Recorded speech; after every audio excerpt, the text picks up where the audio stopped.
મોરબીના નવલખી રોડ ઉપર આવેલ છોટે કાશી તરીકે પ્રખ્યાત ત્રિલોકધામ મંદિર વિવાદોમાં સપડાયું છે। મોરબીમાં પ્રખ્યાત ત્રિલોકધામ મંદિરનું સંચાલન પહેલા કુબેરનગર અને અક્ષરધામ સોસાયટીના રહીશો દ્વારા કરવામાં આવતું હતું। જોકે જેમ જેમ સમય વીતતો ગયો અને મંદિરમાં ટ્રસ્ટના નામે આવક વધતી ગઈ તો તેની સાથે સાથે વિવાદો પણ વધતા ગયા।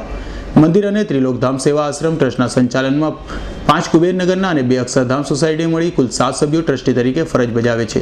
જોકે હવે અક્ષરધામ સોસાયટી દ્વારા ટ્રસ્ટી મંડળમાં સરખે ભાગે બંને સોસાયટીના વ્યક્તિઓને ટ્રસ્ટી બનાવવાની માંગણી કરવામાં આવી રહી છે, જેના કારણે ફરી વિવાદ ઊભો થયો છે।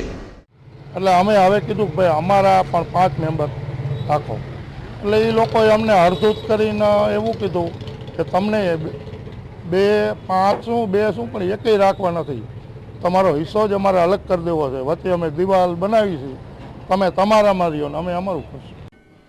છેલ્લા 12-13 વર્ષથી આ એકબીજાનું સંચાલન અને સહમેળથી આ મંદિર ચાલતું જ હતું।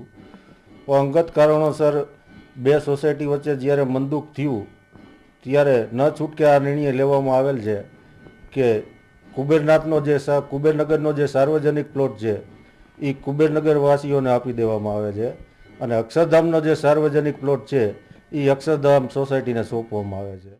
હાલ તો મોરબીમાં લોકોના આકર્ષણનું કેન્દ્ર બનેલું અને જોવાલાયક સ્થળોમાંથી એક એવું ત્રિલોકધામ મંદિરના 2 ભાગલા પાડી દેવામાં આવ્યા છે, જેના કારણે મંદિરમાં દિવાલ ચણાવી દેતા ધર્મપ્રેમી લોકોની લાગણી દુભાઈ રહી છે।